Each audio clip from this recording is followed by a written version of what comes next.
दुखान अपने ऑफिस में बैठा सिगरेट को होठों से लगाए लैपटॉप की स्क्रीन को बड़ी गौर से देख रहा था। जहां सोहा रोते हुए फोन अपने कान से लगा रही थी, जबकि सोहा के रोने पर दुखान के माथे पर नासमझी से बल आ जाते हैं। ये रो क्यों रही है? क्या उसके घर वालों को हमारे निकाह का पता चल गया? ये वो अभी मजीद सोचता कि इससे पहले ही उसका मोबाइल रिंग होता है, जिसे वो उठाकर एक नज़र लैपटॉप पर, सोहा पर और फिर मोबाइल पर देखकर मुस्कुराता है। तो बेगम साहबा मुझे फ़ोन कर रही हैं, वो कहता मुस्कुराते हुए फ़ोन कान से लगाता है। हेलो, कैसी हो बेगम साहबा? दुखान। सोहा खान की आवाज़ सुनकर रोने लग जाती है, जिस पर दुखान मोबाइल कान से हटाकर मोबाइल पर फिर लैपटॉप पे सोहा को बेजारी से देखता है। क्या हुआ जाने दुखान, रो क्यों रही हो? दुखान मोबाइल दोबारा कान से लगाकर बहुत प्यार से कहता है। दुखान, भाई ने मना कर दिया ऑफिस आने से। सोहा रोते हुए बताती है। क्यों, उसे क्या मसला है? दुखान के माथे पर एकदम बल आ जाते। दुखान, सिर्फ यही बात नहीं है, अम्मी अब्बू ने मेरा रिश्ता भी तय कर दिया मेरे कज़न साइम के साथ। क्या? तुम्हारा रिश्ता? मगर क्यों? दुखान एक झटके से कुर्सी छोड़कर उठा है। पता नहीं, और इस जुम्मे को यानी परसों मेरी मंगनी भी रख दी है। मैंने अम्मी को मना तो कर दिया है, मगर वो मान नहीं रही। कहती है शादी तो तुम्हारी साइम से ही होगी। प्लीज़ दुखान कुछ करे। पता नहीं, और इस जुम्मे को यानी परसों मेरी मंगनी भी रख दी है। मैंने अम्मी को तो मना कर दिया है, मगर वो मान नहीं रही। कहती है शादी तो तुम्हारी साइम से ही होगी। प्लीज़ दखान कुछ करे। मैं कैसे कर सकती हूँ? मैं तो। सोहा, तुम मंगनी कर लो। दुखान उसकी बात काटे कहकर सोहा अपना रोना छोड़कर हैरान सी हो जाती है। दुखान, ये आप क्या कह रहे हैं? मैं आपके निकाह में हूँ। वो खड़ी होकर हैरानी से कहती है। मैं ठीक कह रहा हूँ, तुम मंगनी कर लो। देखो, वो निकाह का तो नहीं कह रहे ना, और मंगनी से कुछ नहीं होता, तुम कर लो। वो सिगरेट को होठों से जुदा करके कहता है। दुखान, मैं आपकी बीवी हूँ। उसे समझ नहीं आ रहा था कि दुखान क्या कह रहा है। मुझे पता है सोहा, मैं कौन सा तुम्हें उससे निकाह करने का कह रहा हूँ। तुम मंगनी कर लो, ये फिर या फिर अपने घर वालों को हमारे निकाह का बता दो। दुकान में नहीं बता सकती, आप अपने घर वालों को भेज देना, वो बात कर लेंगे। हाँ, मैं भेज देता, मगर मेरे घर वाले किसी की शादी में दुबई गए हुए। या तुम ऐसा करो कि तुम मंगनी कर लो, मैं अपने घर वालों को हफ्ते वाले दिन तुम्हारे घर ले आऊँगा। ओके, ठीक है? दुकान कहकर सोहा सोच में पड़ जाती है। दुकान, मेरा दिल नहीं मान रहा, ये सही नहीं है। सोहा किसी डर की वजह से कहती है। सोहा, कुछ गलत नहीं है, तुम कर लो मंगनी, और तुम बेफिक्र हो जाओ, बीवी तुम हमेशा मेरी ही रहोगी। ये मेरा वादा है, मैं तुम्हें किसी का नहीं होने दूंगा। दुखान एक साइड की स्माइल देता हुआ कहता है। दुखान, सोहा कुछ नहीं होगा, रिलैक्स हो जाओ। अपने दुकान पर यकीन नहीं है ना? मैं ये मंगनी ज़्यादा दिन नहीं चलने दूंगा। दुकान उसकी बात काट कर कहता है तो सोहा लब काटने लगती है। बोलो सोहा, करूंगी ना मंगनी? दुकान उसे चुप हो देख कर पूछता है तो सोहा जज्बात में सर हिलाती है। हाँ, मैं करूंगी मंगनी, मगर आप वादा करें कि आप हफ्ते को आएंगे। हाँ, मैं आऊँगा, तुम बेफ़िक्र हो जाओ और तैयारी करो मंगनी की। मुझे एक मीटिंग में जाना है, तो बाद में बात करते हैं। दुखान कहता फ़ोन काट देता है। तुमसे मुलाकात करने का वक़्त आ गया है मेरे प्यारे दुश्मन। वो शैतानी मुस्कुराहट से के साथ कुर्सी पर बैठकर आँखें बंद करके अपना प्लान तरतीब देता है कि उसे अब क्या करना है। माशाअल्लाह, कितनी प्यारी लग रही है मेरी गुड़िया, रोहान सोहा के कमरे में आकर कहता है, जो ड्रेसिंग टेबल के सामने तैयार सी बेटी बेदिली से अपने हाथ में चूड़ियाँ चढ़ा रही होती है। शुक्रिया भाई। वो नज़र उठाकर ज़बरदस्ती की मुस्कुराहट लाकर कहती है। सोहा, तुम खुश तो हो ना? रोहान साइड से कुर्सी उठाकर उसके सामने रख के बैठता है। जी भाई, मुख्तसर सा जवाब। साइम बहुत अच्छा है सोहा, वो तुम्हें बहुत खुश रखेगा। भाई, मुझे पता है साइम बहुत अच्छा है, आप लोगों ने मेरे लिए बहुत अच्छा इंतखाब किया, मगर मैं क्या करूं? मैं मजबूर हूँ, मैं दुखान के निकाह में हूँ। अगर मैं दुखान के निकाह में ना होती ना, तो इस रिश्ते से दिलो जान से राज़ी होती। और रोहान को देख दिल में सोचती है, रोहान ना जाने उसे क्या क्या बता रहा होता है साइम के बारे में। सोहा, तुम मुझे सुन रही हो ना? रोहान उसे खुद को तकता देख कहता है तो सोहा भी ख्यालों से बाहर आती है। जी जी भाई, मैं सुन रही हूँ। कोई परेशानी है तो मुझसे शेयर करो। रोहान उसे चुप-चुप देखकर पूछता है, नहीं भाई कोई परेशानी नहीं है, बस वैसे ही। अगर भाई-बहन का प्यार हो गया हो तो इधर अपने छोटे भाई पर नज़र डाल ले। सैफ कमरे में आकर दोनों को मुस्कुराता हुआ देखकर बोलता है, अरे आ जाओ तुम भी प्यार प्यार ले लो, तुम्हें किसने मना किया है? रोहन उसकी तरफ अपना बड़ा हाथ बढ़ाकर कहता है, रहने दे भाई, आप बस आप ही से प्यार करते हैं। सैफ मुंह बनाता बेड पर बैठा है, ऐसी बात नहीं है। सोहा बहन है ना, तभी उससे ज़्यादा प्यार है। तुम्हें प्यार नहीं है सोहा से? वो कहता है, उससे पूछता है। रोहान को सैफ से भी इतनी मोहब्बत थी जितनी सोहा से, मगर सैफ को हमेशा यही लगता कि वो सिर्फ सोहा से प्यार करता है। जाहिर सी बात है, बहन है तो मोहब्बत होगी ना।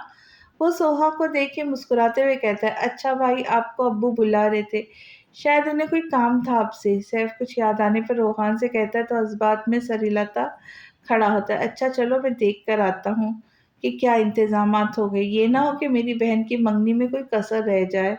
रोहन सोहा के सर पर हाथ रखता बाहर की तरफ जाता है। अभी कोई बात है जो ये चुप चुप हो? सैफ रोहान के जाने के बाद सोहा का चेहरा देख के पूछता है, मैं ये जूती उठाकर तुम्हें इतना मारूंगी ना कि तुम याद रखोगे। अब क्या मैं नाचूं कि देखो मेरी मंगनी है, मैं खुश हूँ? सोहा सबकी बात का गुस्सा सैफ पे उतारती है। सैफ बेचारा शर्मिंदा सा हो जाता है।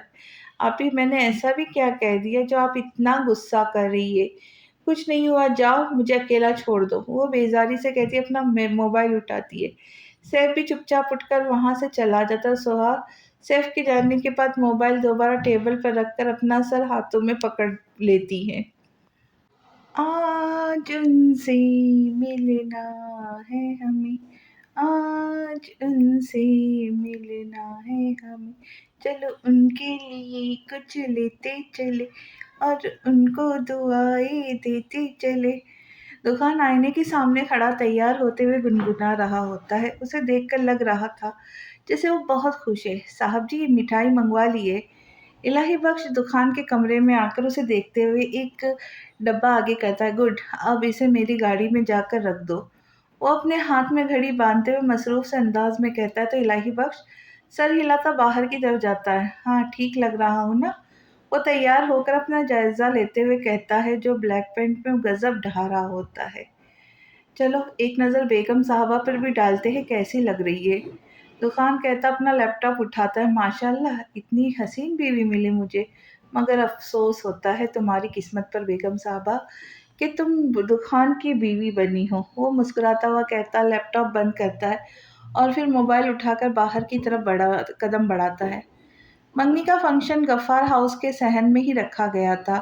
दूल्हे वाले यानी साइम के घर वाले और बाकी के खानदान वाले भी खुशगप्पियों में मसरूफ थे। साइम भी सफ़ेद शलवार कमीज पर वेस्कट पहना बहुत प्यारा लग रहा था। आसिया, सोहा को लेकर आओ, देर हो रही है। अंबर, साइम की वालिदा, मुस्कुराते हुए आसिया को मुखातिब करती है, जी भाभी बच्ची गई है लेने, आती होंगी बस। लो आ गई, आसिया कहती सोहा के रूम की तरफ इशारा करती है जहाँ से सोहा कशफ और दो तीन लड़कियों के साथ आ रही होती है। माशाल्लाह माशाल्लाह, कितनी प्यारी लग रही है मेरी बेटी। अंबर आगे बढ़कर सोहा को साइम के पास बिठाते हुए कहती है, जिस पे साइम भी सोहा को एक नज़र देखकर मुस्कुराता है। चलो जी अब रस्म शुरू करते हैं। गफ़ार आगे बढ़कर सबको हुक्म देते हैं, जिस पर सारे छोटे बड़े सोहा और साइम के आगे पीछे खड़े हो जाते। ये लो साइम, सोहा को रिंग पहनाओ। अंबर एक छोटी सी डिब्बी साइम की तरफ बढ़ाते हुए कहती है, तो साइम मुस्कुराता हुआ उसे डिब्बी में से रिंग उठाकर अपनी हथेली सोहा की तरफ बढ़ाता है। सोहा, हाथ दो अपना। साइम उसे चुप बैठा देख एक नज़र अपनी माँ को देखकर सोहा से कहता है, जी। वो जैसे सोचों से बाहर आती है, हाथ दो, रिंग पहनानी है। वो ओपन हथेली दोबारा उसके आगे करे कहता है, जिस पर सोहा अपनी गोद में रखा हुआ हाथ उठाकर उसकी तरफ बढ़ाती है। एक मिनट, मेरा इंतजार तो कर लेते, मेरे बगैर ही मंगनी शुरू कर रहे हैं। साइम सोहा का हाथ पकड़े रिंग पहना ही रहा होता है कि दुकान की आवाज़ पर सोहा अपना हाथ फौरन खींच लेती है और हैरानी से दरवाजे की तरफ देखती है, जहां दुकान चेहरे पर कातिलाना मुस्कुराहट लेकर दोनों हाथ पैंट की जेब में डाले खड़ा होता है। तुम कौन हो और हम क्यों इंतज़ार करते? राशिद साइम के वालिद माथे पर बल डाले पूछते। मैं कौन हूँ? अच्छा सवाल है। वो अंदर आते हुए मुस्कुराते हुए सोहा की तरफ देखता है, जबकि सोहा हैरान से उसे देखती है, जबकि घबरा भी रही होती है। मैं सोहा का शौहर हूँ। वो सोहा को देखे कहता है और वहाँ मौजूद सब लोग ये अल्फाज सुनकर अपनी जगह सुन हो जाते हैं, जबकि सोहा दुखान को नम आंखों से देखती है।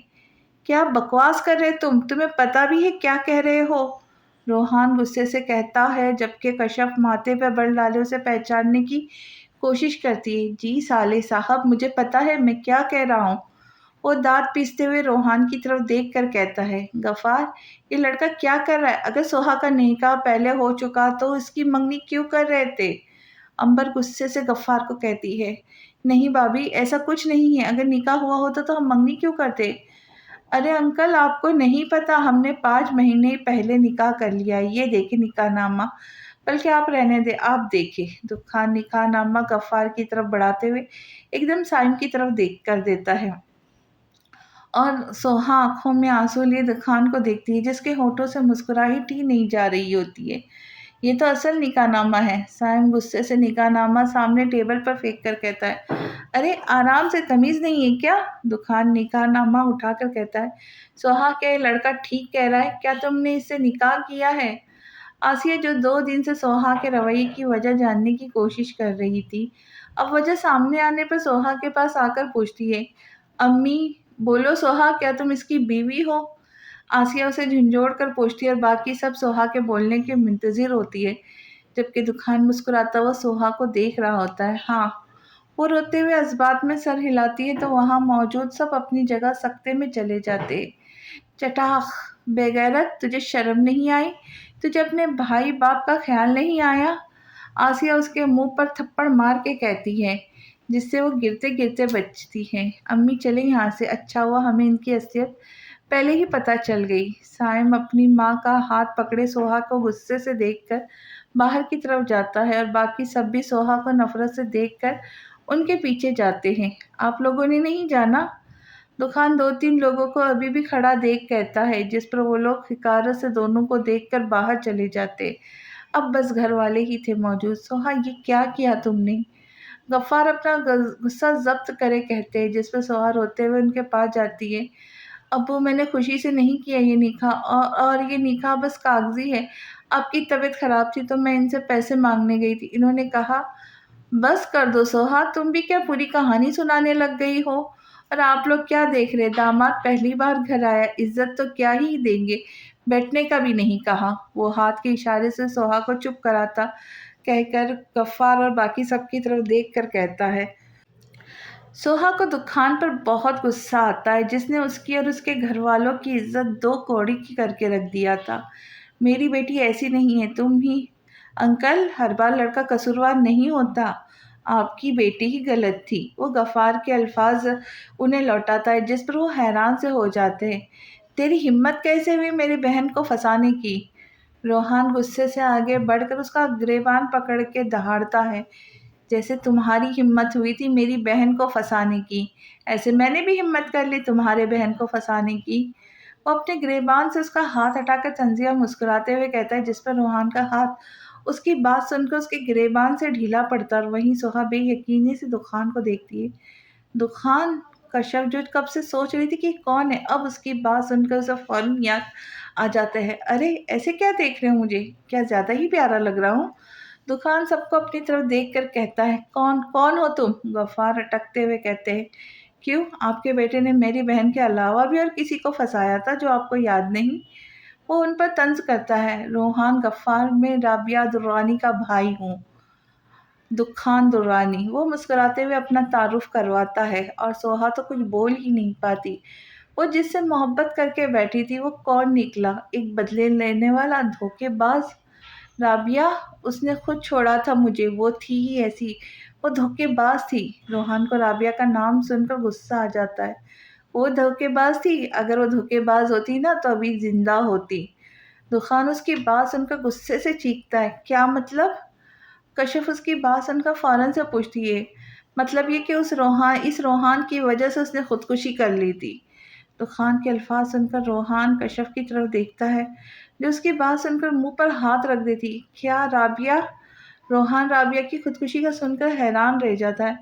वो जो समझ रहा था कि वो किसी से शादी करके खुश होंगी, अब उसके मरने की खबर सुनकर, उसकी वजह से मरने की खबर सुनकर वो कुछ बोल ही नहीं पाता। अब मैं अपनी बहन का बदला तुम्हारी बहन से लूँगा, ताकि तुम्हें भी पता चले कि बहन का दुःख होता क्या है।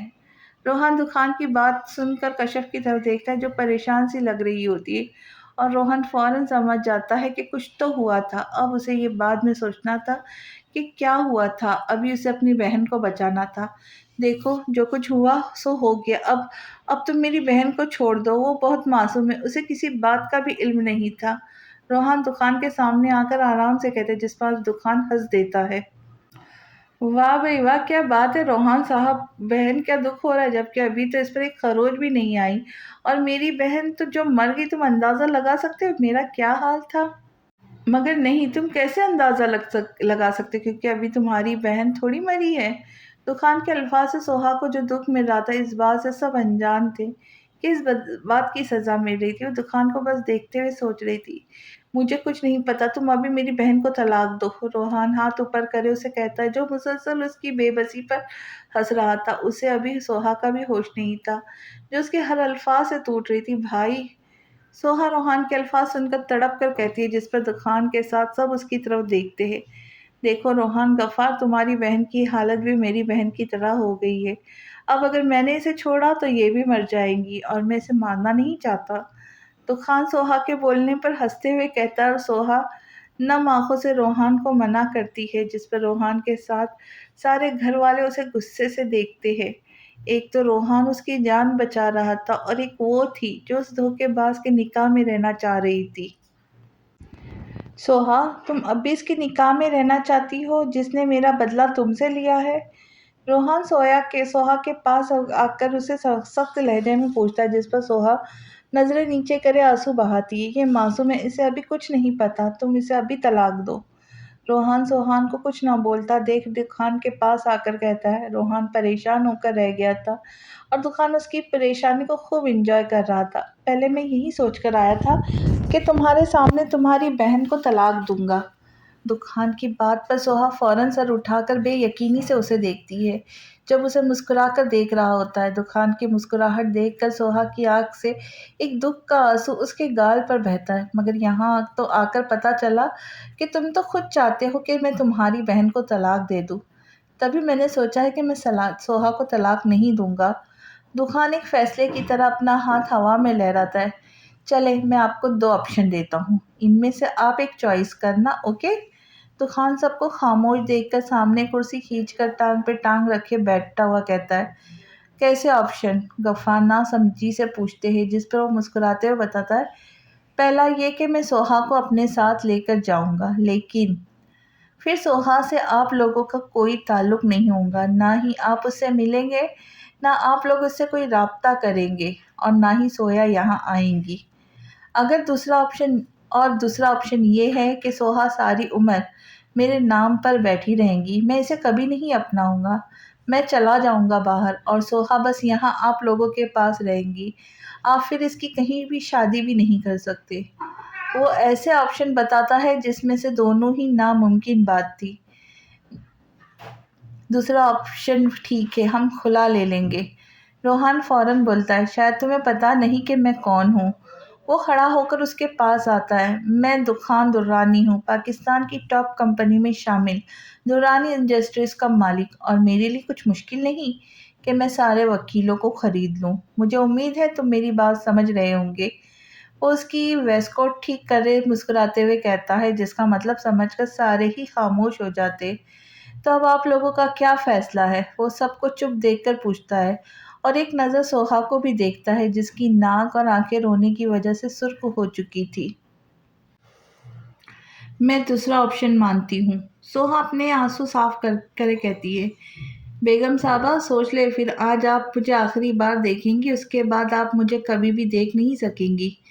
दुकान उसकी बात पर एक आइब्रो उठाकर एक साइड की स्माइल देता पूछता है, मैं खुद से आपका नाम अलग नहीं कर सकती, ये करने से मेरा जीना मुश्किल हो जाएगा, और मैं अपने घर वालों को भी नहीं छोड़ सकती, ये मेरी कुल कायनात है। सोहा बोलती है तो उसके हलक में एक आंसू का गोला अटकता है। वो अब ऐसी जगह खड़ी थी जहाँ एक तरफ खाई थी तो दूसरी तरफ कुआं। गफ़ार अपनी बेटी की बात सुनकर आसिया की तरफ देखते हैं और रोहान अपने बाप की तरफ देखता है। रोहान समझ गया था उनकी बहन दुखान की मोहब्बत में बहुत आगे जा चुकी है, जबकि सोहा की बात सुनकर दुखान की मुस्कुराहट समीट सिमटी तो थी, मगर वो फ़ौरन अपने आप को सँभाल लेता है। बेगम साहबा, आपको अपनी फैमिली और मुझ में से एक को चुनना होगा। सोहा तुम्हारे साथ जाएंगे और हम हर रिश्ता ख़त्म कर देंगे। सोहा से गफ्फार कहते और सोहा के साथ सब उन्हें हैरानी से देखते। अब्बू, ये आप क्या कह रहे हैं? इसने सोहा को फंसाया है। सोहा गलत नहीं है। रोहान फौरन अपने बाप के पास आकर कहता है तो आसिया भी उन्हें समझाती है। गफ्फार साहब, ये क्या कह रहे हैं? हम अपनी सोहा को कैसे छोड़ सकते हैं? बाबा, मैंने तो आपकी जान बचाने के लिए निकाह किया था और आप मुझे ही गलत समझ रहे हैं। सोहा बाप के पास आकर रोते हुए कहती है, काश मैं उसी वक्त मर जाता तो आज यूँ मेरी इज्जत नहीं मरती। वो सोहा को देखे गुस्से से कहते हैं, अब्बू ऐसे तो ना कहे। सोहा, तुम्हें पता है एक बेटी के बाप के लिए क्या बहुत ज़रूरी है कि उसकी बेटी उसकी इज्जत रखे, ऐसा कोई काम ना करे जिससे उसके बाप का सर शर्म से झुक जाए। वो कहते तो सोहा और रोने लगती है। वो सही तो कह रहे थे, उसने कहाँ उनकी इज्जत रखी थी। तुम मेरी जान बचाने के लिए इतनी पागल हो गई थी कि तुम्हें मेरी इज्जत का भी ख्याल नहीं रहा। अब्बू, मुझे माफ़ कर दे प्लीज़, मैं नहीं छोड़ सकती आप लोगों को। भाई आप तो कुछ बोले। अम्मी, भाभी समझाए ना अब्बू को। सोहा पागलों की तरह सबके पास जाकर बारी बारी बोलती है और दुकान इन सबको इमोशनल देख कर अपना कान खुजाता है। उसको देख लग रहा था ये सब देख कर बेजार हो रहा है। सोहा, चली जाओ यहाँ से। गफ्फार गुस्से से दहाड़ते, अब्बू नहीं, मैं नहीं जाऊँगी, प्लीज़ मुझे माफ़ कर दे। सोहा रोते हुए उनके कदमों में बैठ जाती है। सोहा, चली जाओ वरना। वो अभी कह ही रहे होते हैं कि उनके दिल में दर्द उठता है, जिसे वो कम करने के लिए अपनी दिल की जगह हाथ रखकर वहीं कुर्सी पर गिरने के अंदाज में बैठते। अब्बू, अब्बू क्या हुआ? अब्बू को अब आपको अब्बू? रोहान फौरन से अपने बाप के पास आता है तो सोहा भी खड़ी होकर अपने बाप को देखती है। रोहान, इसे कहो यहाँ से चली जाए वरना वरना मेरा मरा हुआ मुंह देखेंगी। वो दर्द की शिद्दत से कहते हैं तो सोहा रोते हुए रोहान को देखती है। अब्बू, ये बाद में देखेंगे, मैं अभी डॉक्टर को बुला कर लाता हूँ। रोहान कहता बाहर की तरफ जाता है और दुकान दोनों हाथ बांधे उन सबको देखता है। इसमें इतना ना हुआ कि आगे बढ़कर ही देख ले। सोहा, अगर चाहती हो कि मैं जिंदा हूँ रहूँ तो खुदा का वास्ता चली जाओ यहाँ से, मैं तुम्हारे पाँव पकड़ता हूँ। गफ्फार सोहा के सामने हाथ जोड़े कहते तो नफ़ी में सर हिलाती है। सोहा, चली जाओ, छोड़ दो अपने बाप की जान, जीने दो उसे। आसिया भी गुस्से में आकर उसे धक्का देती है, जिसे बर वक्त दुकान थाम लेता है। ये इज्जत है तुम्हारी, तुम अब भी इनके पास रहोगी, चलो मेरे साथ। दुकान उसका हाथ पकड़कर बाहर की तरफ बढ़ता है, फिर किसी ख्याल से रुककर गफ्फार की तरफ देखकर तंजिया मुस्कुराहट के साथ कहता है, अंकल आपने कहा था ना कि आप अपनी बेटी की तरबियत ऐसी करेंगे कि वो रात के अंधेरे में घर से नहीं भागेगी। आपने सही कहा था और आपने अपनी बेटी की तरबियत इतनी अच्छी की कि उसने रात के अंधेरे में नहीं, दिन के उजाले में मुझसे निकाह किया था और अब दिन के उजाले में ही घर से जा रही है। वो कहता सोहा का हाथ पकड़े बाहर की तरफ चला जाता है। सोहा भी चुपचाप उसके साथ चली जाती है। उसे भी पता चल गया था अब उसकी इस घर में कोई इज्जत नहीं है। उसकी वजह से आज सब खानदान वालों के सामने उसके भाई बाप और भाई का सर झुक गया था। बैठो गाड़ी में। तूफान उसका हाथ छोड़कर गुस्से से कहता है। सोहा बेयकीनी से उसे देखती है। देख क्या रही हो? खुद दरवाज़ा खोलकर बैठो। तुम्हारे बाप का नौकर नहीं हूँ जो तुम्हारे लिए दरवाज़ा खोलूँ। तूफान उसे खुद को तकता देख माथे पे बल डाले कहता है, गाड़ी में बैठता है। सोहा अपने आंसू पीकर बैठने लगती है कि कहाँ? पीछे बैठो, यहाँ बैठने की तुम्हारी औकात नहीं है। सोहा दरवाज़ा खोले बैठने ही लगती है कि दुकान फ़ौरन बोल देता है, जिस पर सोहा उसे देखकर खामोशी से पीछे बैठ जाती है। टेंशन की वजह से दर्द उठा था, वैसे खतरे की कोई बात नहीं है। डॉक्टर गफ्फार को चेक करके कहते खड़े होते, बहुत शुक्रिया डॉक्टर साहब आपका। आसिया उसे कहती है तो डॉक्टर मुस्कुराता हुआ बाहर चला जाता है। रोहान, अब्बू प्लीज़ अब ये मत कहना कि मैंने अच्छा किया। रोहान, जो कब से अपना गुस्सा ज़ब्त करे खड़ा था, अपने बाप को नरमी से कहता है, रोहा मैंने सोहा के लिए की किया है। ये सब उसकी आंखों में मैंने उस लड़के के लिए मोहब्बत देखी थी। हमने कभी ना कभी तो उसे रुखसत करना था ना, तो अब समझो अब कर दिया। गफ़ार रोहान को देखते हुए कहते, अब्बू वो मर जाएंगी वहाँ। वो उसे पता नहीं क्या-क्या अज़ियत देगा। रोहान तड़प कर बोलता है, कुछ नहीं होगा। मैंने उसकी खुशी की खातिर उसे खुद से दूर कर दिया। गफ़ार रोते हुए कहते हैं, तो रोहान गुस्से से उठकर कमरे से बाहर चला जाता है और उसके पीछे ही कशफ। पता नहीं मेरी सोहा वहाँ खुश भी रह सकेंगी या नहीं। आसिया किसी डर की वजह से कहती है, मैंने भी तो किसी की बेटी को बुरा भला कहा था, जबकि कसूरवार मेरा खुद का बेटा था। बस अल्लाह सोहा को सुकून दे और उस लड़के का दिल मोम कर दे। गफ़ार किसी सोच के तहत कहते हैं, तो आसिया बस खामोशी से आंसू बहाती है। उतरो। दुकान गाड़ी अपने बंगले में रोककर गुस्से से कहता है, तो सोहा फौरन से गाड़ी से उतरती है, मेरे साथ चलो। वह कहता अंदर की तरफ जाता है तो सोहा भी नजरें नीचे गिरे उसके पीछे जाती है। सोहा जब अंदर दाखिल होती है तो अपना इतना खूबसूरत बंगला देखती रह जाती है।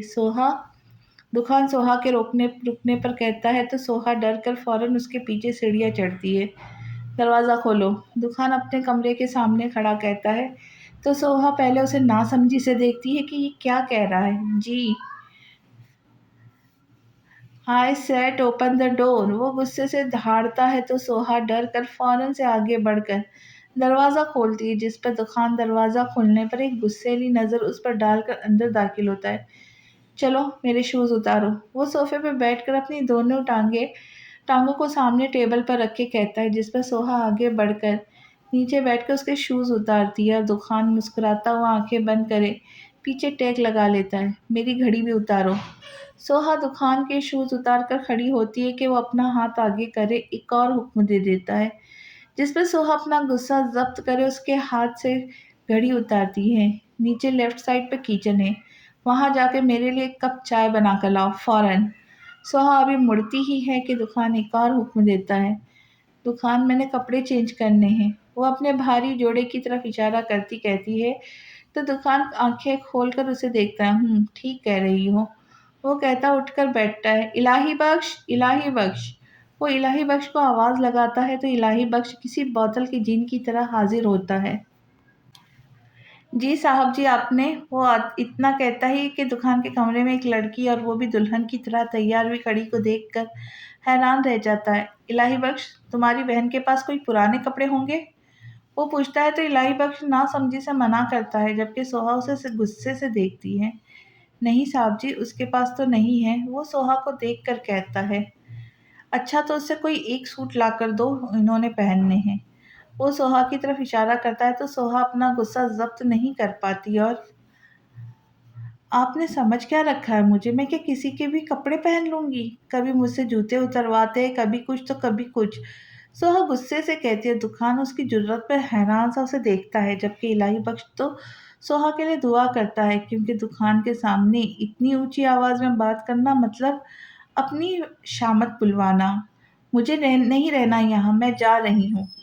वो कहती बाहर की तरफ जाती है, वहीं रुक जाओ। अगर तुमने एक कदम भी कमरे से बाहर निकाला तो मुझसे बुरा कोई नहीं होगा। दुकान खड़े होकर गुस्से से कहता है, नहीं तो क्या करेंगे आप? मुझे मारेंगे? सोहा उसके सामने खड़ी होकर उसकी आंखों में देख कर कहती है, इलाही बख्श, रोहन गफ्फार को जाकर गोली मार दो। दुकान सोहा की आंखों में देखते ही गुस्से से कहता। दुकान की बात सुनकर सोहा के माथे पर बल एकदम ठीक हो जाते हैं। नहीं, मेरे भाई को। इलाही बख्श, तुमने सुना नहीं? रोहन गफ्फार को गोली मार दो और याद रखना वो मरना नहीं चाहिए। उसकी टांग पर इतनी गोलियां मारना कि वो माजूर हो जाए। दुकान गुस्से से दहाड़ कर कहता है, जिस पर इलाही बख्श कांप जाता है। नहीं, आप ऐसा नहीं करेंगे। मैं ऐसा कर सकता हूँ, मैं करूँगा। जाओ इलाही बख्श। वो उसे कहते इलाही बख्श को कहता है तो वो सिर हिलाता बाहर की तरफ जाता है। नहीं नहीं भाई, रुक रुक, प्लीज़ ऐसा मत करे। दुकान प्लीज़ रोक ले इन्हें।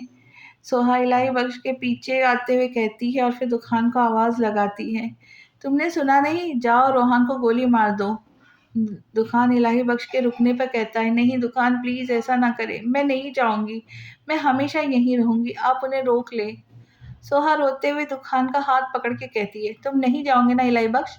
मुझे खुद ही जाना होगा। दुकान इलाही बख्श को दोबारा से रुकता देख अपने कमरे की तरफ जाता है और वो जब वापस आता है तो उसके हाथ में एक गन होती है, जिसे देख सोहा का खून खुश्क होता है। दुकान ऐसा ना करे, मैं नहीं जाऊँगी, ऐसा ना करे।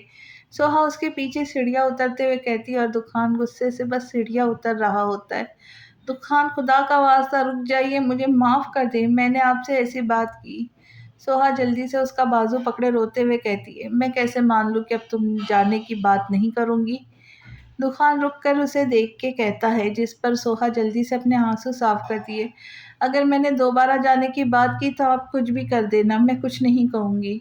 तुम जाओ। दुकान इलाही बख्श को जाने का कहकर सोहा की तरफ मुस्कुरा कर देखता है।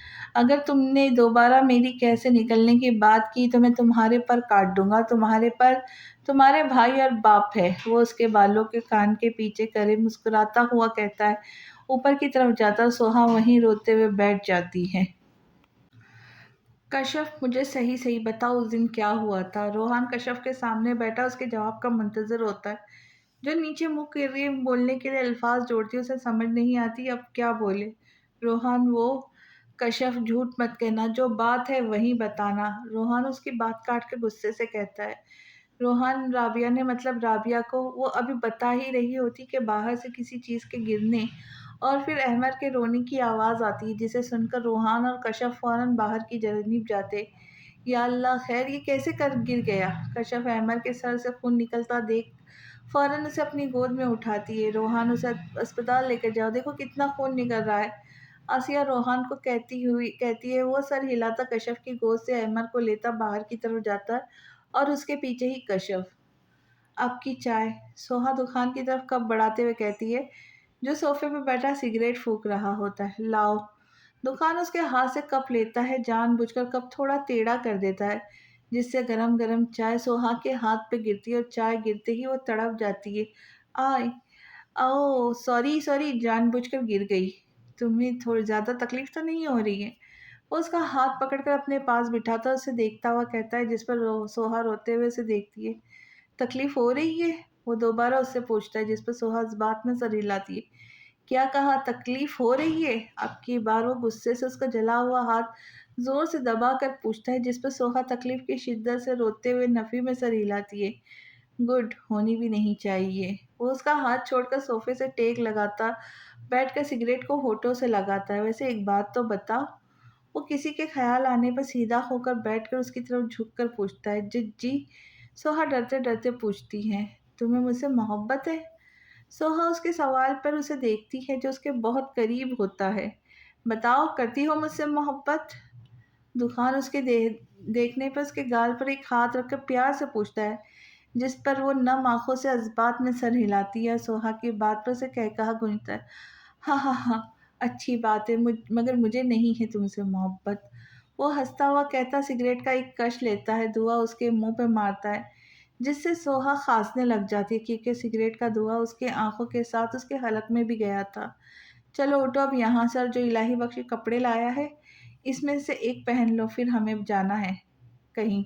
वो माथे पे बल डाले उसे कहता है, कहाँ? सोहा पूछ ही लेती है, तुम्हारी अगली सज़ा।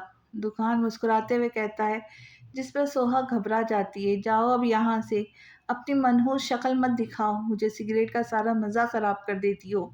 दुकान बेजारी से कहता है तो सोहा दुख से उसे देखकर और फिर अपना जला हुआ हाथ देखती बाहर चली जाती है। न जाने अब और क्या करने वाला था वो, इस बात से वो अनजान थी। सोहा कमरे में बैठी न जाने कब से आंसू बहा रही थी और बार बार अपने जले हुए हाथ पर भी फूंक मार रही थी। उसे तकलीफ हो रही थी, मगर हाथ से ज्यादा दिल में, जो दुकान ने बहुत बुरी तरह तोड़ा था। मगर दिल फिर भी उसे छोड़ने को तैयार नहीं था। वो रोते हुए अपने हाथ देख रही होती है कि चीज चीज की आवाज से दरवाजा खुलता है, जिस पर वो सर उठाकर देखती है तो दुकान दरवाजे पर खड़ा उसे ही देख रहा होता है। उसे देखकर अपने आंसू साफ करती दोबारा से अपना हाथ देखती है। जब कमरे में सोफे और बेड मौजूद है तो क्यों ऐसे जमीन पर बैठी हो? दुकान उसके सामने खड़ा कहता है, जिस पर वो नजरें उठाकर उसे देखती है। खैर, तुम्हारी जगह भी यही है। मैं तुम्हें ये बताने आया था कि तैयार हो जाओ, हमें निकलना है। आप मेरे साथ क्या करेंगे? सोहा उसे देखकर पूछती है, जिस पर वो एक नज़र उसे देखकर बाहर की तरफ जाता है। जब वापस आता है तो उसके हाथ में एक गुलाब का फूल होता है। सोहा उसके हाथ में लाल गुलाब देखकर हैरानी से उसे देखती है। ये देखो, कितना खूबसूरत है ना? वो उसके सामने पंजों के बल बैठकर पूछता है, जिस पर सोहा पहले फूल को फिर उसे देखती है। ऐसी ही खूबसूरत तुम हो, वो कहता गुलाब को अपनी मुट्ठी में बंद करे मसल देता है, जिस पर सोहा की आंखों में खौफ आ जाता है। ये देखो, वो जब अपनी मुट्ठी खोलता है तो गुलाब की पत्तियां कुछ टूट चुकी होती है, कुछ मसलने की वजह से उसके हाथ पर रंग छोड़ देती है। मैं तुम्हारा ये हाल करूंगा, वो उसकी तरफ झुकता आहिस्ता से कहता मुस्कुराता। सोहा खौफ से उसे देखती है। मुझे यकीन है अब तुम दोबारा मुझसे ये नहीं पूछोगे मैं क्या करूंगा तुम्हारे साथ, वो कहता खड़ा होता। सोहा तो खौफ से ही कांप जाती है। उठो, अब जहाँ हम जा रहे हो तुमने सारी जिंदगी रहना है, वो सख्त लहजे में कहता है। तो सोहा उठ खड़ी होती है, मगर अब अपने घर वालों को क्या बताएंगे मेरे बारे में, वो पूछे बिना नहीं रह सकी। वो तुम्हें जल्द पता चल जाएगा। अब जाओ, इलाही बख्श कपड़े लाया है, इसमें से एक पहन कर नीचे आओ, मैं इंतजार कर रहा हूँ तुम्हारा, वो उसे कहता बाहर की तरफ जाता है। और सोहा बेड पर रखे कपड़े जो देखने में ही पुराने लग रहे थे उन्हें उठाकर वॉशरूम में जाती है।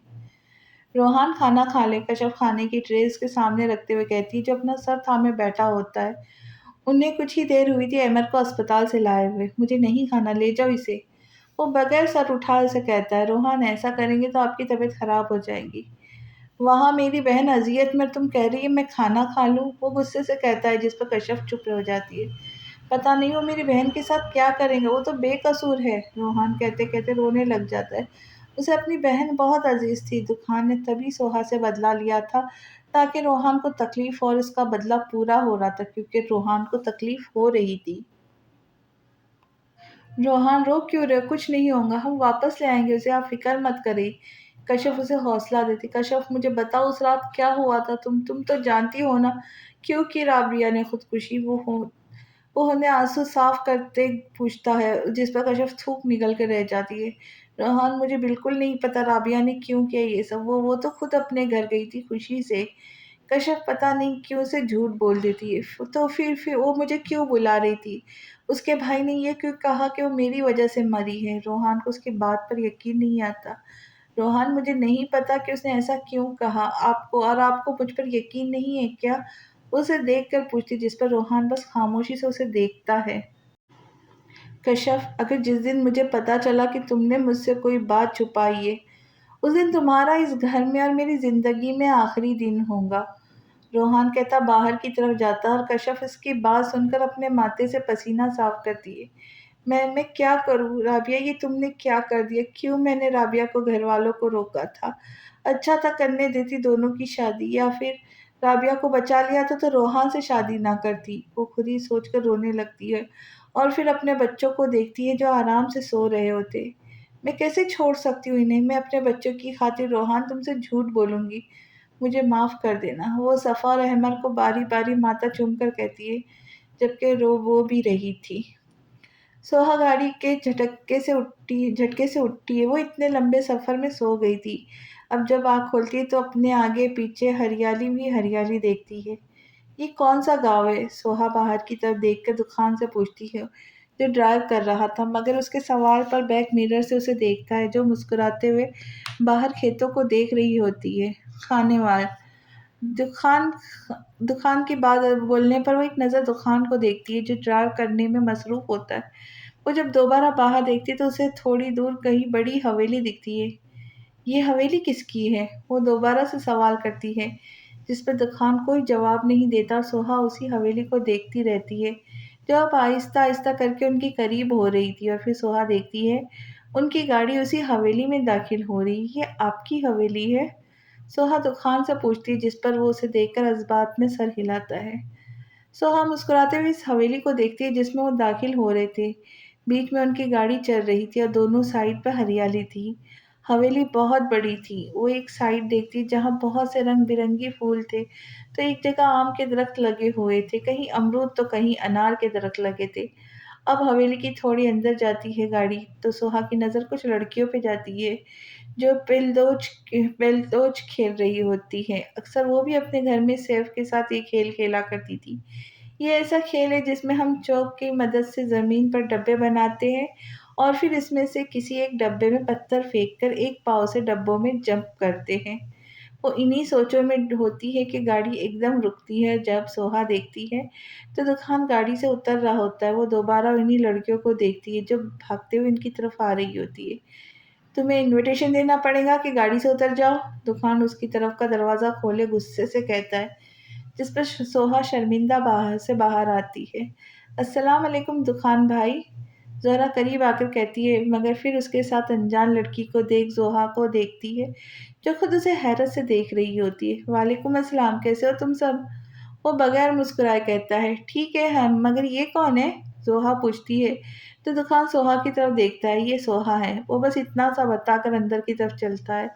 तो सोहा भी उसके पीछे जाती है। ज़ोहा मुझे दाल में कुछ काला लग रहा है। एनी दुखान और सोहा की पुश्त को देखकर कहती है, मुझे लगता है दुखान भाई ने शादी कर ली है। ज़ोहरा अपना अंदाज़ा लगाती है तो एनी और ज़ोहा उसे देखकर फ़ौरन अंदर की तरफ जाती है। ज़ोहरा हवेली की दूसरी साइड जहाँ अहद अहद साद और अदनान थे। भाई भाई भाई, ज़ोहरा फूली हुई सांसों के साथ इन तीनों को आवाज़ लगाती जो आराम से आम के दरख्त के नीचे चारपाई पर लेटे थे। मगर ज़ोहरा की आवाज़ पर उठकर बैठते। अहद अभी भी वापस ही लेटा था। क्या हो गया, खैर तो है?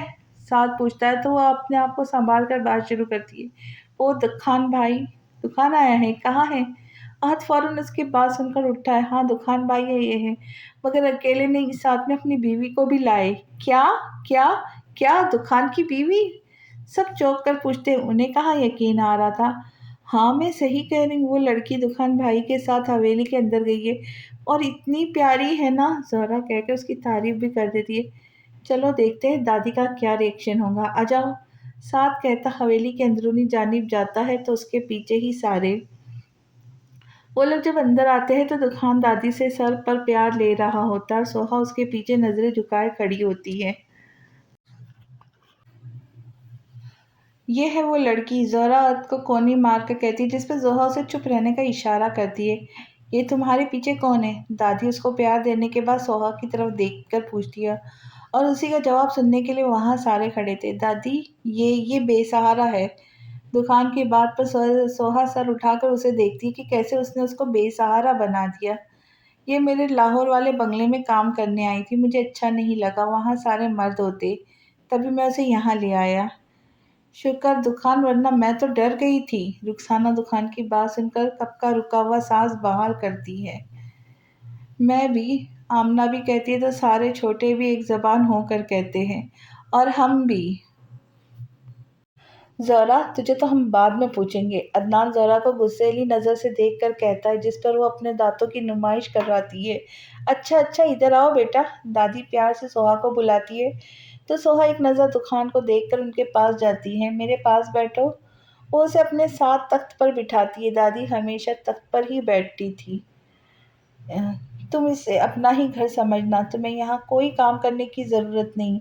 जैसे यहाँ ज़ोहा, ऐनी और ज़ोहरा रहती है, अब से तुम भी ऐसे ही रहोगी। दादी प्यार से उसके गाल पर हाथ रख के कहती है तो मुस्कुरा देती है। नहीं दादी, ये बहुत खुददार है, ये यहाँ ऐसे नहीं रहेंगी। इसने मुझे पहले ही कह दिया था कि मैं वहाँ कोई काम करूँगी तभी रहूँगी। दुकान दादी के पास बात सुनकर फ़ौरन कहता है तो दादी सोहा की तरफ देखती है जो नीचे नज़रें करे होती है। अच्छा तो फिर तुम एक काम करना, तुम किचन को देख ले लिया करना और मेरी दवाइयों का ख्याल रख लेना, ठीक है?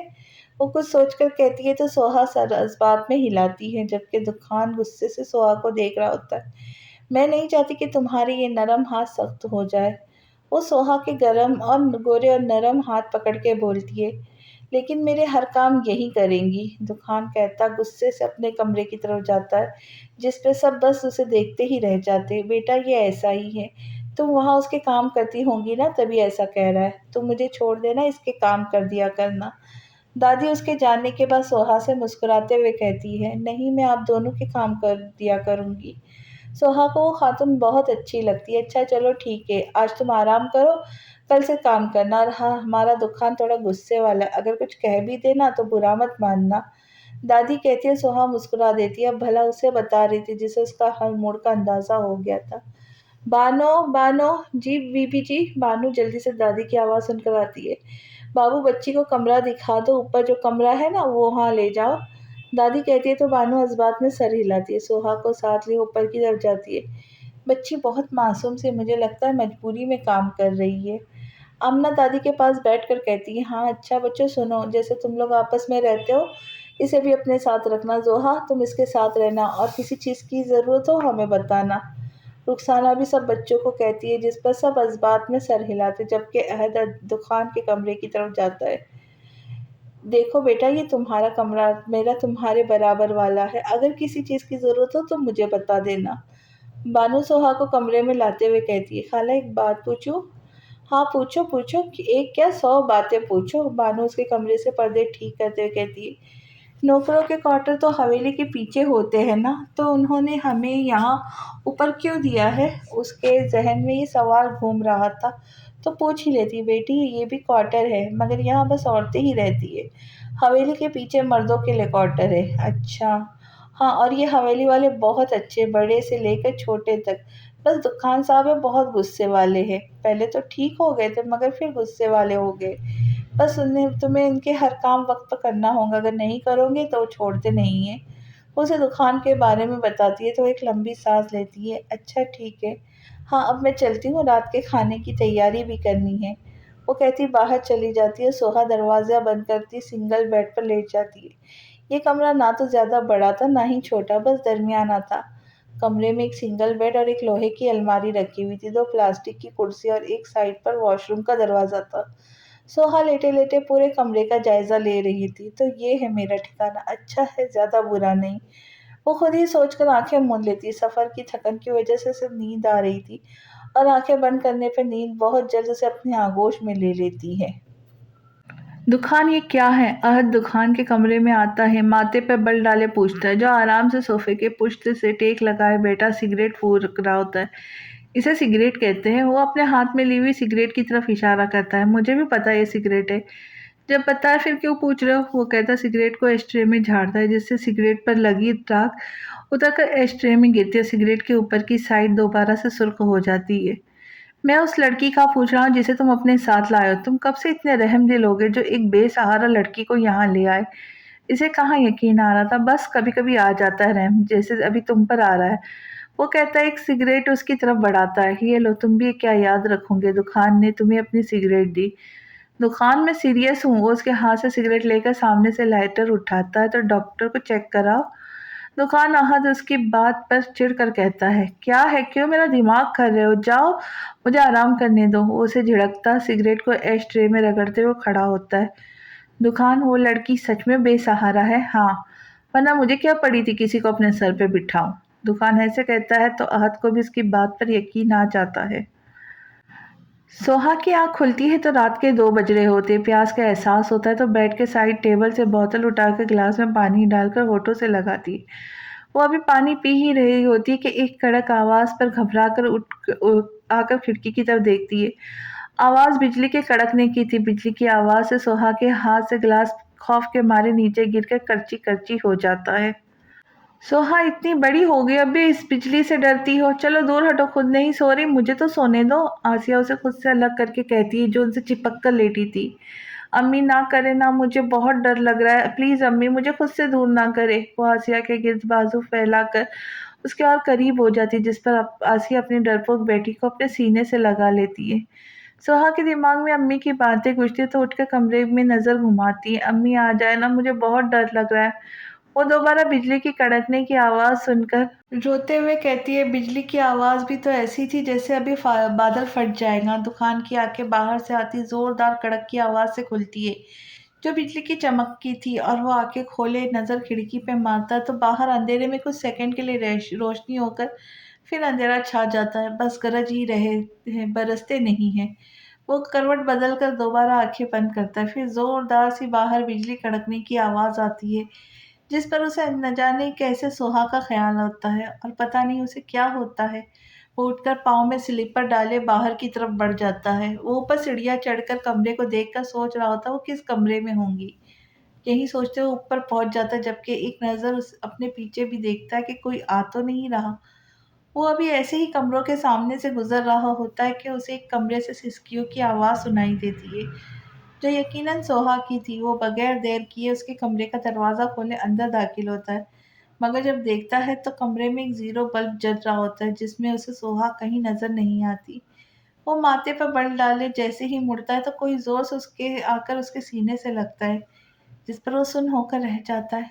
अम्मी, मुझे बहुत डर लग रहा है, प्लीज़ प्लीज़ कहीं मत जाना मुझे छोड़कर। सोहा दुखान को अपनी अम्मी समझकर उसके गले लग के रो रही थी और दुखान की तो सांस ही रुक जाती है। सोहा के यूं सीने से आ लगने से उसे अपनी शर्ट पर गीला सा महसूस होता है, तो सख्ते से बाहर आता है। यकीनन उसकी शर्ट सोहा के आंसू से गीली हुई थी। वो यही सोचकर उसका खौफ कम करने के लिए उसके गिर्द अपने बाजू फैला लेता है। कुछ नहीं होगा, मैं हूं ना, डरो मत। वो उसके बालों में नरमी से उंगलियां फेरते हुए कहता है। तो सोहा उसकी आवाज़ सुनकर सर उठाकर उसे देखती है, जिस पर दुखान भी उसे देखता है। जिसकी आंखें और नाक रोने की वजह से सुर्ख हो गई थी। दुखान। सोहा रोते हुए उसका नाम पुकारती है। उसे कहाँ यकीन आ रहा था कि दुखान उसके पास है। हाँ दुखान, डरो डरो मत, रोना बंद करो। वो उसके चेहरे पर हाथ रखे अंगूठे से उसके आंसू साफ करे, प्यार से कहता है। दुखान, उसने मुझे धोखा दिया था। दुखान, मुझे रोहान ला दो।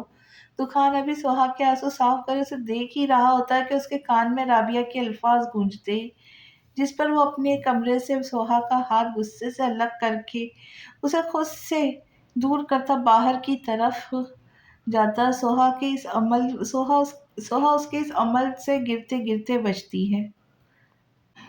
दुखान सोहा के कमरे से निकलता, गुस्से से सीढ़ियाँ उतरता, अपने कमरे की जानिब जाता। उसे न जाने किस पर इतना गुस्सा आ रहा था, खुद पर या सोहा पर, या उन बादलों पर जो बिजली चमका रहे थे जिस पर भी था। मगर उसे गुस्सा था जो उसके चेहरे से ही पता चल रहा था।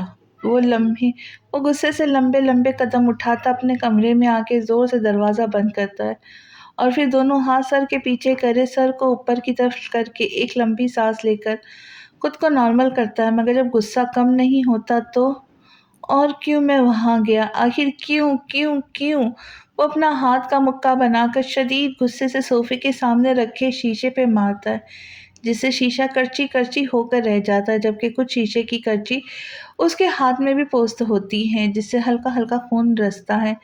मुझे बस उससे तकलीफ देनी है, मैं उसे बर्बाद कर दूंगा। नफरत है मुझे तुमसे। वो बेड साइड टेबल से लैंप उठाकर सामने दीवार पर मार के चिल्लाता है।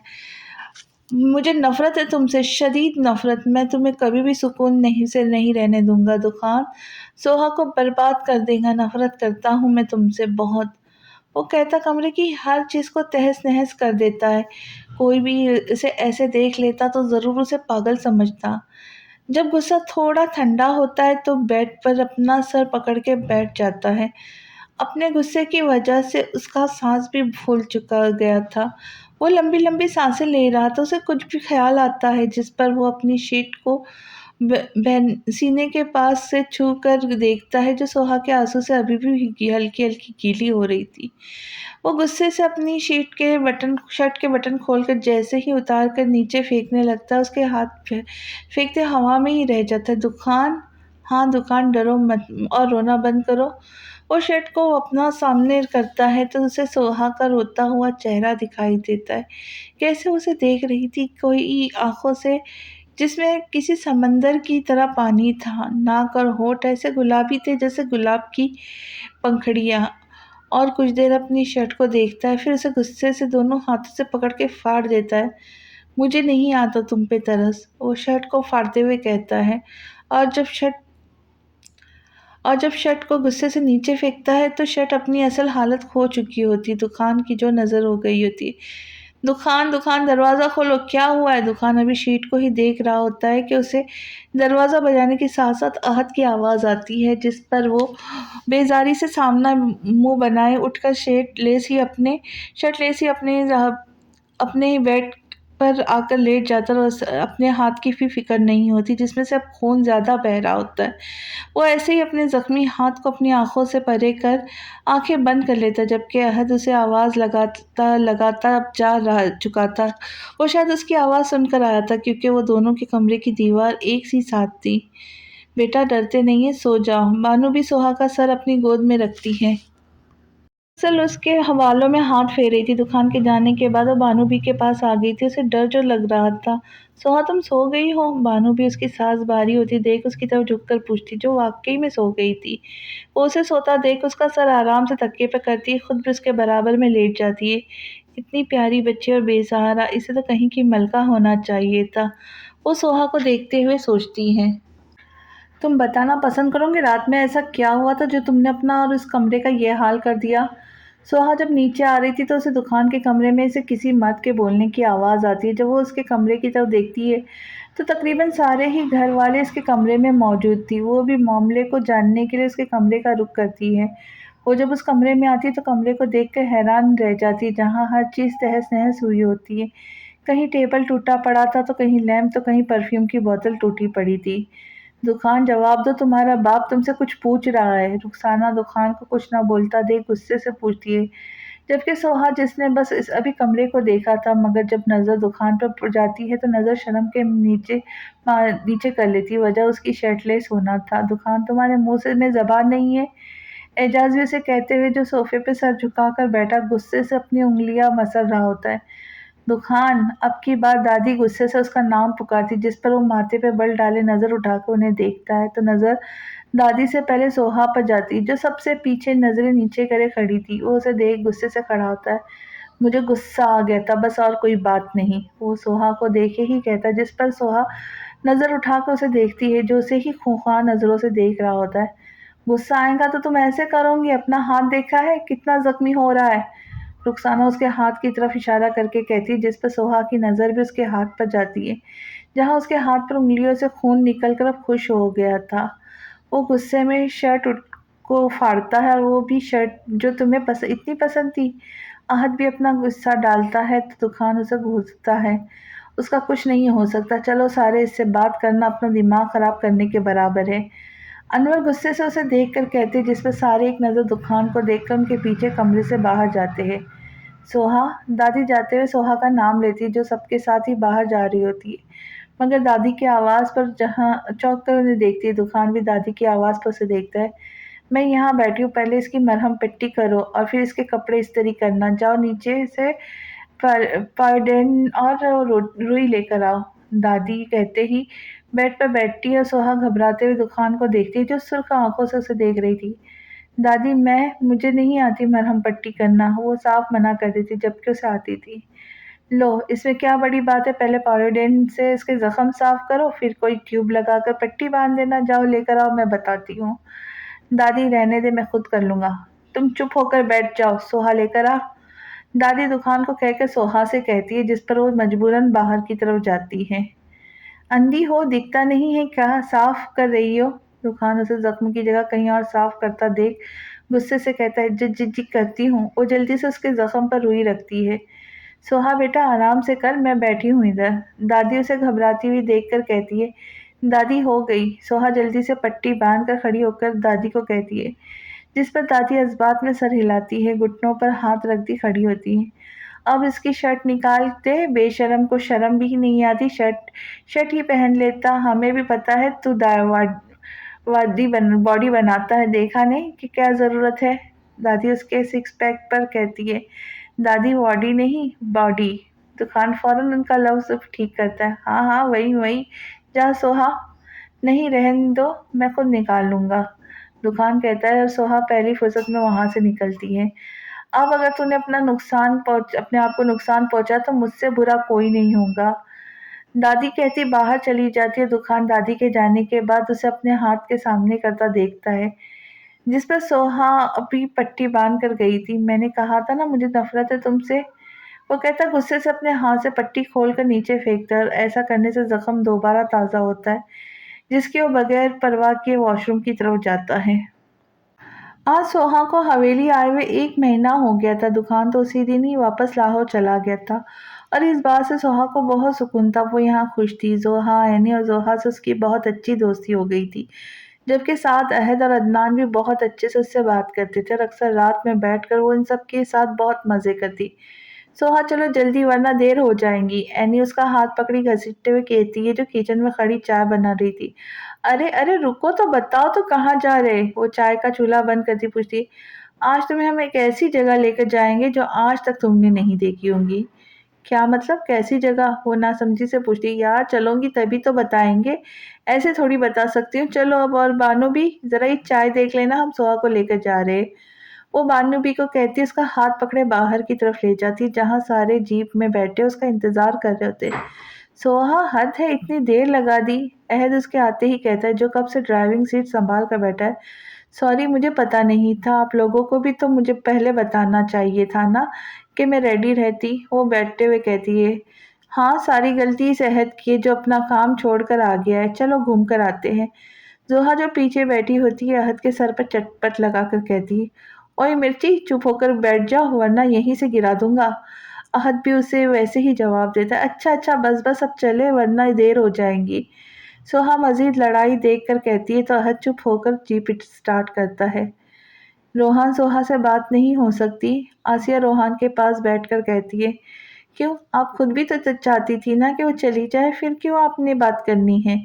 जब से सोहा गई थी रोहान किसी से बात नहीं कर रहा था और अब आसिया के मुंह से सोहा का नाम सुनकर वो माथे पे बल डाले पूछता है बेटी है वो फिक्र है उसकी पता नहीं कैसी होंगी वहाँ। वो अपने आंसू साफ करके कहती है तो वो भी चुप हो जाता है अब अपनी माँ को रोता हुआ देख तो नहीं सकता था ना। अच्छा रोए नहीं मैं कोशिश करता हूँ। रोहन कहता सोहा के कमरे की तरफ जाता है। उसके कमरे में आकर सबसे पहले उसकी डायरी चेक करता है कि कहीं दुकान का नंबर उसमें तो नहीं। वो चेक करता है तो उसे एक सफ़े पर एक नंबर नज़र आता है जिसके ऊपर डीडी लिखा होता है। ये डीडी कौन है कहीं दुकान दुरानी तो नहीं। वो इसी सोच के तहत मोबाइल निकालकर नंबर डायल करता है। दुकान अपने ऑफिस से निकलकर गाड़ी का दरवाज़ा खोलता ही है कि उसका मोबाइल रिंग करता है जिसे वो अपने सामने करता है तो कोई रॉन्ग नंबर उसे कॉल कर रहा होता है। वो माथे पर बल डाले कॉल उठाकर कान से लगाता है। हेलो दुकान दुरानी। रोहान उसकी फ़ोन उठाते ही पूछता है जी दुकान दुरानी हूँ आप कौन। वो नासमझी से पूछता है रोहान बात कर रहा हूँ सोहा कहाँ है। वो गुस्से से कहता है जिस पर दुकान के माथे के बल एकदम ठीक हो जाते हैं और उसके चेहरे पे शैतानी मुस्कुराहट आ जाती है।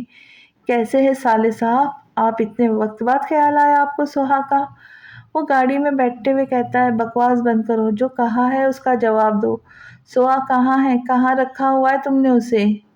सोहा मेरे साथ है मेरे घर में अब बीवी शौहर के साथ नहीं रहेंगी तो कहाँ रहेंगी। वो हंसता हुआ कहता है सोहा को छोड़ दो वरना अच्छा नहीं होगा। वो सख्त लहजे में कहता है अच्छा क्या करेंगे आप साले साहब। वो साले पे जोर देकर कहता है मैं तुम्हारी रिपोर्ट करूंगा पुलिस में। ठीक है आप करें रिपोर्ट फिर मुलाकात पुलिस स्टेशन में होगी बाय। वो कहता फ़ोन काट देता है।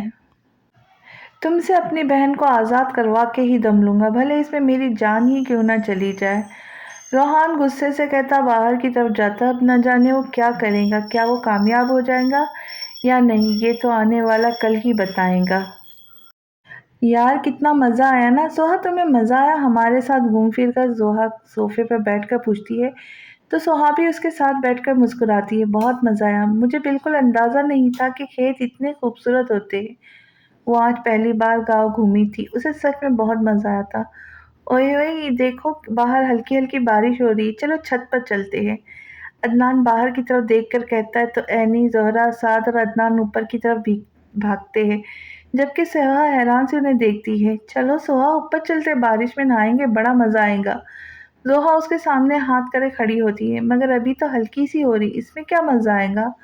वो बाहर की तरफ इशारा करते कहती है अभी खुद ही तेज़ हो जाएंगी आ जाओ चलते हैं। अहद भी अपना मोबाइल टेबल पे रखे ऊपर की तरफ जाता है तो सोहा भी जोहा के साथ ऊपर की तरफ जाती है। सोहा जब ऊपर आती है तो बारिश अच्छी खासी तेज़ हो चुकी थी। वो देखती है कि अदनान और सारे ऐसे एंजॉय कर रहे थे जैसे वो कोई छोटे बच्चे हैं जबकि सब बड़े ही थे मगर वो एंजॉय करना जानते थे। अहद दुकान की उम्र का ही था मगर वो भी सबके साथ मिलकर बच्चों की तरह एंजॉय कर रहा था। सोहा इस खुशहाल फैमिली को देखकर बहुत खुश होती थी। उसे अच्छा लगता था कि वो हर लम्हे को एंजॉय करते थे। सोहा वहाँ खड़ी क्या देख रही हो इधर आओ। अहद उसे देखकर बुलाता है जो मुस्कुराकर इन सबको देख रही थी। नहीं मैं यहाँ ठीक हूँ। वो वहीं से मना करती है तो जोआ आगे आकर उसका हाथ पकड़ती बारिश में ले आती है। यार जो मज़ा बारिश में भीगने का है वो वहाँ खड़े होकर देखने में क्या। एनी अपना हाथ फैलाकर घूमती है। चलो आओ सब यहाँ। अहद एनी और ज़ोहरा का हाथ पकड़कर बाकी को भी बुलाता है तो सोहा नासमझी से सबको देखती है, जो एक दूसरे का हाथ पकड़कर एक दो गोल दायरा बना रहे होते। आ जाओ सोहा, ऐसे बड़ा मज़ा आता है, अदनान उसे कहता है तो सोहा भी ज़ोहा और ज़हरा का हाथ पकड़कर एक दायरे की सूरत में उनके साथ घूमती है। उसे मज़ा आ रहा था यूँ सबके साथ बारिश में भीगने में। वो मुकम्मल भीग चुकी थी और बहुत खुश भी थी। वो कभी बारिश में इतनी खुश नहीं होती थी जितनी आज हो रही थी, और शायद उसे ये बारिश में भीगना महंगा पड़ने वाला था। साहब जी आप, बानू भी दुकान को हवेली में दाखिल होता देख कहती है, जो अपने बालों को अपने हाथ की मदद से झाड़ रहा होता, जो बारिश के पानी से भीग गए थे। वो खुद भी थोड़ा भीग गया था। हाँ क्यों, आ नहीं सकता? वो बानूबी के बेतुके सवाल पर माथे पे बल डाले पूछता है, नहीं साहब जी, वो आप इतने वक्त बाद आए थे ना हवेली, तब पूछ रही थी। अब उस बेचारी की भी क्या गलती, वो आता ही महीनों बाद था। अब उसे एक महीने में यहाँ देखकर हैरान होना तो बनता था ना उनका। सारे कहाँ हैं? वो बानूबी को सवाल को नज़रअंदाज करके हवेली में नज़र घुमाकर पूछता है। वो जी सारे मलिक साहब की तरफ गए हैं, उनकी वालिदा का इंतकाल हो गया है ना, और छोटे सारे छत पर हैं। बारिश हो रही है ना तो बस उसी के मज़े ले रहे। अच्छा और सोहा? वो अपना कोट उतार कर अपने बाजू में टांगता सीढ़ियाँ चढ़ता हुआ पूछता है। वो भी ऊपर है। बानू भी बोलती है और दुकान के कदम सीढ़ियाँ चढ़ते हुए रुक से जाते हैं। वो भी ऊपर है, क्या करने गई है वो? वो गुस्से से बानूबी से पूछता है और बानूबी उसके गुस्से से डर जाती है। पता नहीं साहब जी, वो बानूबी की बात पूरी भी नहीं होती, दुकान लंबे लंबे कदम उठाता ऊपर की जानिब जाता है, जबकि कोट वहीं सीढ़ियों पर फेंक देता है जिसे बानूबी उठाती है। दुकान जब ऊपर आता है तो सोहा उसे सामने ही हंसती हुई दिखती है, जो नीचे से पानी उठाकर अहद पे फेंक रही होती है, और यही अमल अहद भी कर रहा होता है। सोहा को यूं करता देख दुकान के बाजू और गर्दन की नसें तन जाती है, जिनका मतलब था वो शदीद गुस्से में है। वो कुछ देर उसे देखता रहता है, और जब गुस्सा हद से बढ़ जाता है तो उसके पास जाने की बजाय नीचे अपने कमरे की तरफ जाता है। अब पता नहीं उसका गुस्सा क्या करने वाला था। कितना मज़ा आया यार सोहा, तुम्हें मज़ा आया? वो सारे हंसते हुए नीचे आ रहे थे जब साथ बोलकर सोहा से पूछता है, जिसके चेहरे से मुस्कुराहट ही जुदा नहीं हो रही थी। हाँ बहुत ज़्यादा, मैंने कभी इतना एंजॉय नहीं किया जितना आज किया है। वो मुस्कुराते हुए कहती है तो अहद भी मुस्कुरा देता है। बस अब ऐसे ही मुस्कुराती रहा करो, बीमारों की तरह मुंह मत बना कर रहा करो। हाँ अहद सही कह रहे, जब से तुम आई हो आज पहली बार तुम्हें मुस्कुराते हुए देखा है। अहद की बात पर जोहा भी कहती है तो मुस्कुरा के इस्बात में सर हिलाती। अब वो उन्हें क्या बताती वो किस वजह से मुस्कुरा नहीं पाती। ये अल्लाह, तुम लोग कब बड़े होंगे? इतनी ठंड में बारिश में कौन नहाता है? रुखसाना ऊपर आते ही शुरू हो जाती, जिस पर सारे उन्हें देखकर अपनी जगह जम जाते। उन्हें पता था अब इनकी खैर नहीं। वो मामी मैं तो मना कर रहा था इन्हें कि मत जाए, मगर ये लोग खुद तो गए, मुझे भी जबरदस्ती अपने साथ घसीटा, अदनान कहता है, और सब एकदम ही उसकी तरफ मुड़ते। कितना झूठा है ये, ताई अम्मी इसने ही कहा था, देखो बारिश हो रही, चलो छत पे चलते हैं। अहद भाई बताए, जोहरा गुस्से से अदनान को देखकर कहती है। जी ताई अम्मी इसने ही कहा था। अहद उसके गाल पर एक थप्पड़ मार के कहता है, खुद तो गए, साथ में इस बच्ची को भी ले गए, देखो कैसे नीले हो गए इसके होठ। जाओ बेटा जाकर कपड़े तब्दील करो, वरना ठंड लग जाएंगी। रुखसाना सोहा को कहती है तो सबकी तरह एक नज़र देखकर एक अपने कमरे की तरफ जाती है। मामी मुझे भी ठंड लग रही है, मैं जाती हूँ कपड़े तब्दील करने। रुखसाना जैसे ही उन्हें बोलने के लिए लब खोलती है तो जोहा फौरन से कहती है अपने कमरे की तरफ बढ़ती है, मुझे तो लग रहा है आज रात बुखार होगा। अहद भी कहता है उनके साइड से निकलता है, मुझे तो ऐसा लग रहा है मैं मर जाऊंगा। अदनान भी अपनी जान छुड़वाता वहां से जाता है, जबकि एनी साथ और ज़ोहरा अपने लिए बहाने सोच रहे होते। जाओ तुम लोग भी, मुझे पता है तुम्हें भी कुछ हो रहा होगा। रुखसाना तीनों को कुछ ना बोलता देख कहती है तो ज़ोहरा जोर से उन्हें हक करती है। थैंक यू ताई अम्मी। अरे क्या करती हो लड़की, मेरे कपड़े भी गीले कर रही हो। वो उसे खुद से अलग करती है तो वो उनके गाल पर किस करती नीचे की तरफ जाती, जिस पर रुखसाना उसे पागल, वो हंसते हुए कहती है, खुद भी नीचे की तरफ आती है। दुखान अपने कमरे में बैठा मुसलसल सिगरेट पी रहा था। उसे रह रह के सोहा पे गुस्सा आ रहा था, जो अहद के साथ कैसे खुश थी। बहुत शौक है ना बारिश में भीगने का, तुम्हें तो मैं रात में बताऊंगा, वो कहता अपने हाथ में ली हुई सिगरेट को अपने हाथ से मैं मसल देता है। मगर जब सिगरेट की जलती हुई साइड उसके हथेली पे लगती है तो जलन की शिद्दत से उसे नीचे फेंकता है। अहद जो दुकान के कमरे के सामने से गुजर रहा होता है उसके कमरे का दरवाजा खोला देख कमरे की तरफ आता है। अरे दुकान, तुम कब आए? अहद खुशदिली से कहता अंदर की तरफ आता है और दुकान का खून उसे देखते ही खौलने लगता है। वाह यार, तुम तो बहुत अच्छा होता जा रहा है। बॉडी देख कितनी अच्छी बना ली है। अहद उसके बराबर में बैठता उसके बाजू पर हाथ रखता कहता है, जहाँ उसकी शर्ट से उसका जिस्म नुमायाँ और खूबसूरत लग रहा था। दुखान उसकी कोई बात का जवाब दिए बगैर अपनी सिगरेट जो उसने अभी जी जलाकर होठों से लगाई थी उसे एशट्रे में रगड़ता खड़ा हुआ कर वॉशरूम की तरफ जाता है और अहद बेचारा उसका मुंह ही तकता रह जाता है। ये इसे क्या हुआ, इतना रुडली क्यों हो रहा है? अहद सोचकर खुद भी बाहर की जानिब जाता है। हवेली में रात के 12 बजे सन्नाटा छाया हुआ था।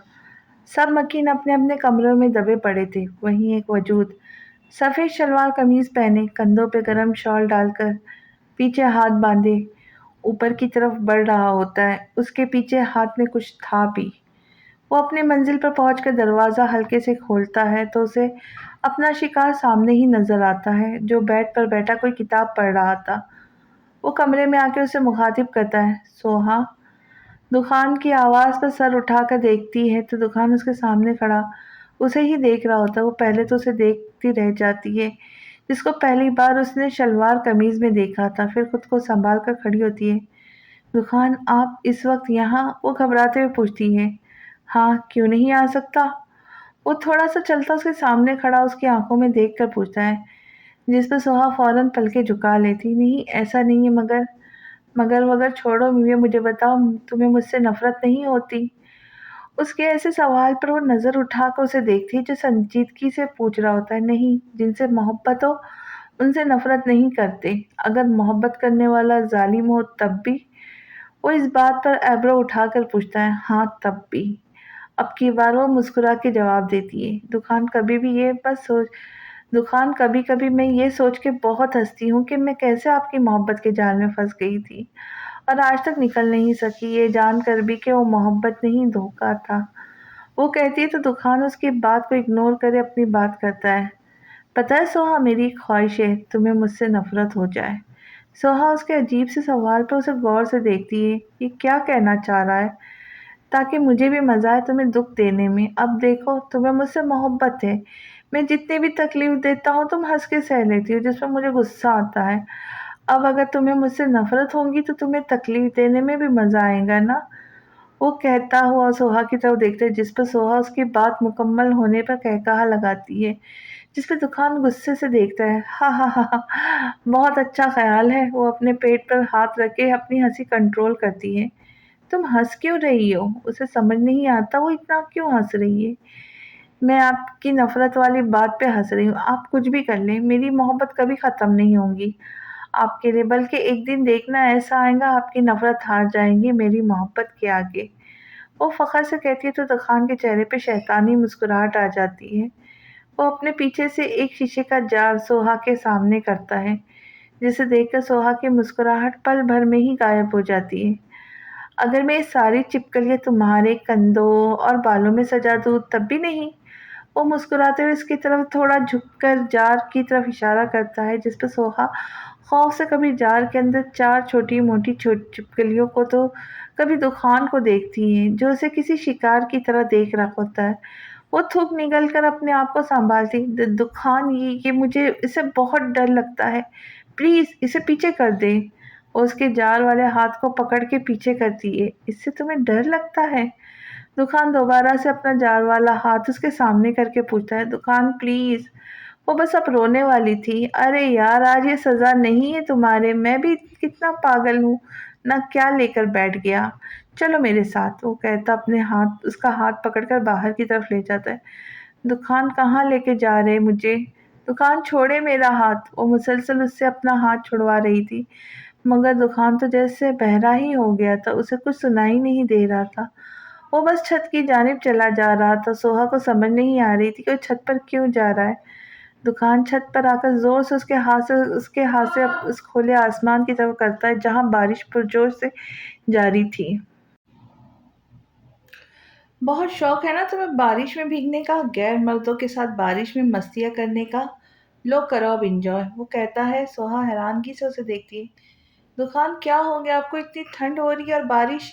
वो कहती है, उसकी तरफ आती है कि दुकान छिपकली वाला जार उसके सामने करता है, जिसे देखकर वो वहीं रुक जाती है। तुम्हारे पास दूसरा ऑप्शन ये है, आज तुम्हें माफ़ी की से सूरत नहीं मिलेगी। वो जार की तरफ इशारा करके कहता है। तो खान, मैंने क्या किया जो आप मुझे। सोहा चुप करके वहीं खड़े रहो वरना फिर। वो एक कुर्सी खींच कर बैठता सिगरेट निकालता है, जबकि छिपकली वाला जार भी अपने साथ ही रखता है। और सोहा चुप करके वहीं खड़ी हो जाती, क्योंकि जार के अंदर छिपकलियों को देखकर उसे खौफ आता है। रोहान, क्या सोच रहे, सो जा, सुबह दुकान पर भी जाना है। कश्यप रोहान को बैठा देख कहती है, जो किसी गहरी सोच में घूम जाता है। कश्यप, मैं सोच रहा हूँ दुकान पर केस कर दूँ, इस तरह हम सोहा को इससे आज़ाद कर सकते हैं। और रोहान को सोचते हुए कहता है। तो कश्यप जो लेटी होती है उसकी बात पर उठकर बैठती है। रोहान, हम उसका मुकाबला नहीं कर सकते, वो बहुत ज़्यादा पैसे वाला है, कुछ भी कर सकता है। तुमने देखा नहीं कैसे उसने कहा था कि मैं सारे वकीलों को खुद खरीद लूँगा। कश्यप उसे दुकान की बात याद कराती है, जिस पर वो उसे देखता है। मैं तब भी उस पर केस करूँगा जब कोर्ट में सोहा से पूछेंगे कि तुम्हारा शौहर तुम्हें ज़बरदस्ती अपने साथ रखता है। जिस पर वो इकरार करेंगी तो फैसला हमारे हक में आएगा। अगर उसने सोहा को डराया धमकाया कि तुम ऐसा कुछ नहीं बोलोगी फिर। वो रोहान की बात सुनकर कहती है, जिस पर रोहान को गुस्सा आ जाता है। अगर मेरा साथ नहीं दे सकती तो मेरा हौसला मत तोड़ो, मैं कर लूँगा सब और सोहा हमेशा मेरा ही साथ देगी। वो कहता साइड लैम्प की लाइट ऑफ करता है। रोहान, वो उससे मोहब्बत करती है। वो मुझसे भी मोहब्बत करती है, रोहान भी फ़ौरन कहता है। मगर रोहान। कश्यप, चुप होकर सो जाओ और मुझे भी सोने दो।